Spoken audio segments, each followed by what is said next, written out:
Hello, the laws of Lashon Harah. We are on chapter 10, halacha number 7, Yud Zayin. So we're talking about the times when you're allowed to speak Lashon Harah, that there are certain situations. For instance, you know somebody stole something from somebody else and you would like to help him get his item back. Or if you see someone committing a sin, you're allowed to speak evil of that person when there are 7 conditions. Just to review those 7 conditions is you have to see what this person did yourself. You have to think whether it was prohibited or not, what he did. 3, you have to give him tochacha. You have to warn the person that did the sin before you speak about him. So if you saw somebody steal something, you have to tell him, you should really give that back. What you did was inappropriate. 4, you are not allowed to exaggerate. 5, your intent has to be for a pure purpose, not to denigrate the person, but letoelis. 6, there's no other way that you can accomplish what you need to get accomplished. So if the only way that you can get this guy his package back is by speaking Lashon Harah about the thief, you're allowed to do it. And 7 is that more damage can't come to the sinner than would happen to him in Beis Din. Okay, so now we're in the part of the Chavetz Chaim where he's discussing several aspects of each of these conditions, and now we're talking about the third condition. The third condition was that before you speak the Lashon Harah, you have to give tochacha, you have to give rebuke to the person that did the sin. So in our scenario, where we saw somebody steal something from somebody else, we have to go to him first and say, I saw through my security camera that you stole that Amazon package from my neighbor, and you really should give it back. And if he does tshuva and he gives it back, then you're not allowed to speak Lashon Harah. But if he doesn't, then you can. So now we're going to talk about some of the aspects of rebuke, which is 10.7. Ve'ata nevara prada gimel shekasavnu le'ebusif beis. We're going to talk about the third condition. V'hu ma shekasavnu sham tzarich lehochiach oso mitchila, that you have to rebuke him. Hanu davka b'stama. That's with a normal person. Aval im hu yedeu makerbo shelo yusur b'dvarav v'lo yikabel tochachaso ein tzarich lehochiach rak shizar l'saper davazeh b'fnei shloshim. What if the person, you can tell, the guy is a lifelong thief and he doesn't care what anyone says, he doesn't care about the Torah, doesn't care about the law, and he's not going to listen to you. So if you know for sure that the person is not going to listen to you, you do not have to give him rebuke first, because it's exercise in futility.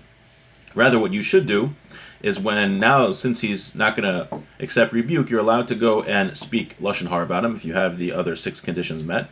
But what you should do is you need to speak the Lashon Harah in front of 3 people. So when you are saying that this person stole, you have to say that in front of 3 individuals. Why? He's going to say, if you would only repeat this negative information in front of 1 person or 2 people, what does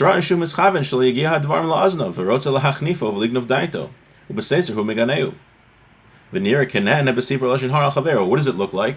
If you say this privately, that so-and-so is a thief, and it's known that you didn't go rebuke him to his face, it's going to look that you're trying to gain favor with this thief, and you're one of those people that says bad things about folks behind their back, and then when you're in front of them, you're like really nice to them, right? That's a very big avera.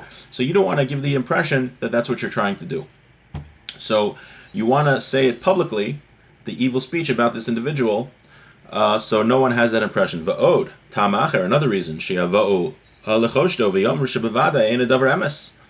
Umelibahu budaim dim lo madua lo gila al avono b'fanav rishayna. People also aren't going to believe you if you don't say it in front of 3 people. You just say it in front of 1 person. They're going to say, well, why didn't you tell him first? Why are you coming to us? So people are going to doubt the veracity of your story. Vim kain lo yava misipuro shum toelas muvar le'el b'siftal. There's going to be no purpose to what you're saying, right? Your whole effect is that you want this guy to be denigrated in the eyes of people so that he'll return his object or people will stay away from him. And here you are saying it privately just in front of 1 person. So people are going to say, well, why didn't he go to him first? Why isn't he giving him rebuke first? It seems a little suspicious. So they're not going to listen to him. Okay, tzarich l'saber hadavar b'pirsum. So therefore, you have to say it publicly in front of 3 people.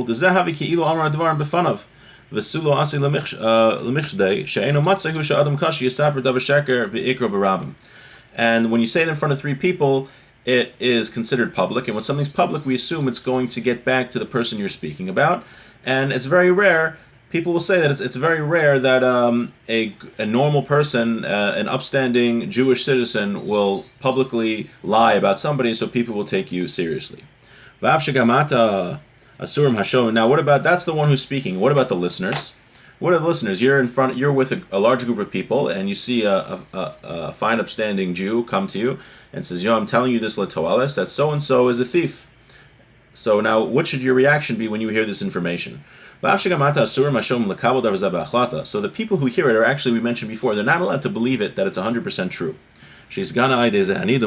That they should look down on this person.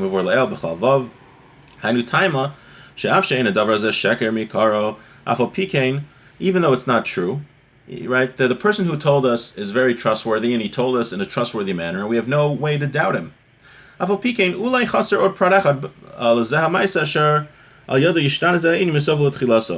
Maybe the way the person told it over, he made a mistake, he got some of the details wrong, and sometimes the devil's in the details, and that will change the whole scenario. So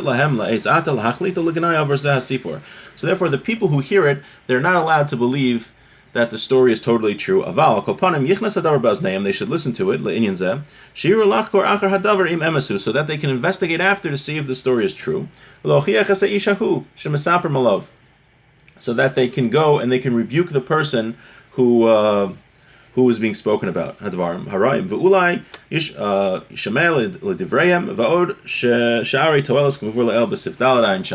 And they should listen to it because maybe they can go to the thief and this group of people can convince him, or maybe there will be some other purpose. So we just said that if really you're supposed to give tochacha, you're supposed to rebuke somebody who did something wrong. However, if you know that they're not going to listen, then you go and repeat what happened in front of 3 people. Let's do halacha ches, which is very short. And they should listen